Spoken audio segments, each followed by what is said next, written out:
So I'm going to talk today about some enhancements to Atlas that have come from Project Titan, which is the name of our project at Amgen, not to be confused with the Titan Awards. So in Project Titan at Amgen, we've finally moved to OHDSI version 5.3.1. And of course, it's exciting to see that there's version 5.4 coming as well. So we're going to start leveraging OHDSI tools like Atlas. So given that we wanted to do that, we had to take a look at our platform. And we are using Databricks as our CDM database platform. Databricks runs on Spark SQL, and there's no official support for Spark SQL in the OHDSI tools. So that was certainly one challenge to get through. And then second, we are onboarding a large user group of epidemiologists and programmers into using Atlas and some of the other tools. So specifically with Atlas, we found that as you start growing your audience, it becomes difficult to manage workflows and keep your assets organized. And it's also difficult to keep users comfortable with all kinds of newfound point and click power they didn't have before. So an overview of the enhancements that I'll be covering here. Some of these are optional items that you can enable in Atlas once you get the latest version of Atlas. Others are things that we are baking into Atlas itself for everyone. So the first is the Spark support. So we've worked on adding Spark to SQL Render, and then some special logic in Atlas to be able to work with Spark SQL. We've added tagging, which can be useful for actually annotating and tagging different study assets like concept sets and cohort definitions and so forth to improve findability and organization of those assets. We've also added versioning, where we can capture each save state of our study assets to provide snapshots of prior versions, and that goes to that newfound power to point and click that I mentioned before. People make mistakes, and we want to be able to allow them to go back in time, just like you do with a lot of other applications out there. We also extended the write access on all study assets, which had previously existed just in cohort definitions.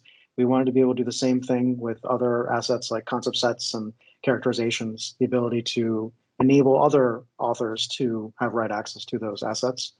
And then finally, person counts, being able to have more direct prevalence statistics for concepts and allow for the toggling of the sources of those counts when you search. So I'm going to do a quick demo of that. And first off, SQL Render, the develop branch has the Spark SQL code, and we're hoping to shift that into master sometime soon. And you can see that in Atlas, we have added Spark. So now there's translation patterns available for everything, including cohort definitions. And then with regards to tagging, there's a new button here where you can actually tag an asset like a concept set.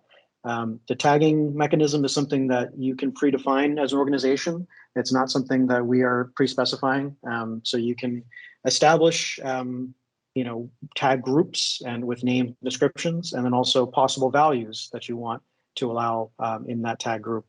You can also allow for some freeform tags as well. So if for this OHDSI demo concept set, I wanted to maybe put some status around it so that we can start to put together ideas of life cycle of these assets, I can assign it as exploratory, and you see that this tag is made available here. We can also start to tag things like therapeutic areas. These are just, again, TAs that we're using at Amgen, but you can use whatever you want. And then you can also put a custom tag if there's something extra that you want to add, like this is for table 1, let's say. So those tags are not part of the JSON object that these assets are built upon. This is a separate construct, as this is optional. It's not something everybody has to enable. But once you enable it and configure the tagging tables, users can then go ahead and tag items like that. And you'll see in the actual repositories for your study assets, you will see the tagging take shape as columns. So for instance, the OHDSI demo here, you see this exploratory status in table 1. And so you start to be able to see, all the different assets and be able to filter by different tags using the filters on the left side here. On top of that, we have, as I mentioned, the collaboration piece. So we are able to add extra people to all the assets so that they can actually contribute to it. This was something that was in cohort definitions, but we've extended it further. And then lastly, with versions, anytime you save something, there's a change in state, you're able to actually see those versions. You can annotate them with comments, and you can go back and preview what they are and see this one is just the essential hypertension concept. And I can choose to overwrite the current version with this, or I can just return back to what was my current version. And then I think that's it for those items. And oh, and then also the person counts. As you're searching, you're able to see person counts and descendant person counts just for standard concepts, since that's what Achilles is generating. So we've kind of exposed that in Achilles, and now this is something you can pull through into Atlas. And you can toggle your sources here directly rather than having to go to the configuration to change that. So we can change which data source we're using for counts. So that's pretty much everything. Just, I guess, in terms of the contributions back to OHDSI GitHub, we are developing this with Odysseus, and we want to provide this to the community. So SQL Render, as I mentioned, is available in Develop branch with Spark SQL. We've also provisioned a Databricks public OHDSI cluster just for testing. So that'll be part of the testing suite that is used with all the R packages. We are going to make a pull request for Database Connector to add some support for Spark SQL as well. We're going to do some more testing of Hades packages with these enhancements to SQL Render and Database Connector in the next couple of months. And we have a pull request for adding person counts to Atlas and Achilles.